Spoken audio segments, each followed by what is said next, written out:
الله أكبر.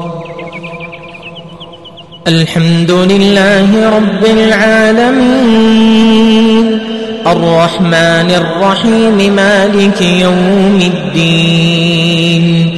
إياك نعبد وإياك نستعين.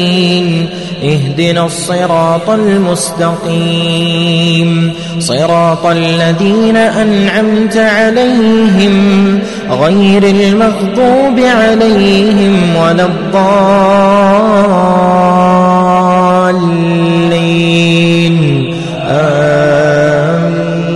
أعوذ بالله من الشيطان الرجيم. ولما بلغ أشده آتيناه حكما وعلما وكذلك نجزي المحسنين. وراودته التي هو في بيتها عن نفسه وغلقت الأبواب وقالت هيت لك قال معاذ الله إنه ربي أحسن مثواي إنه لا يفلح الظالمون.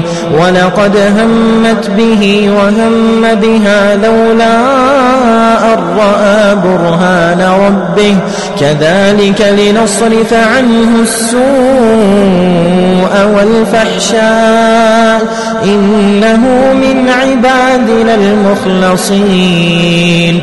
واستبق الباب وقدت قميصه من دبر وألف يا سيدها لدى الباب. قالت ما جزاء من أراد بأهلك سوءا إلا أن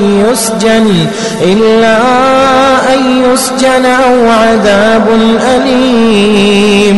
قال هي راودتني عن نفسي وشهد شاهد من أهلها إن كان قميصه قد من قبل فصدقت وهو من الكاذبين. وإن كان قميصه قد من دبر فكذبت وهو من الصادقين. فلما رأى قميصه قد من دبر قال إنه من كيدكن إن كيدكن عظيم. يوسف أعرض عن هذا واستغفري لذنبك إنك كنت من الخاطئين. وقال نسوة في المدينة امرأة العزيز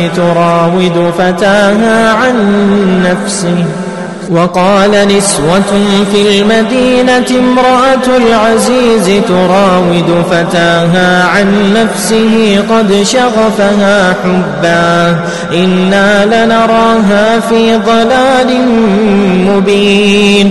فلما سمعت بمكرهن أرسلت إليهن وأعتدت لهن متكئا وآتت كل واحدة منهن سكينا وقالت اخرج عليهن. فلما رأينه أكبرنه وقطعن أيديهن وقلن حاش لله ما هذا بشرا إن هذا إلا ملك كريم. قالت فذلكن الذي لمتنني فيه ولقد راودته عن نفسه فاستعصم ولئن لم يفعل ما آمره ليسجنن وليكونن من الصاغرين. قال رب السجن أحب إلي مما يدعونني إليه وإلا تصرف عني كيدهن أصب إليهن وأكن من الجاهلين. فاستجاب له ربه فصرف عنه كيدهن إنه هو السميع العليم. ثم بدا لهم من بعد ما رأوا الآيات ليسجننه حتى حين. قدمت لكم هذه التلاوة من موقع tvquran.com.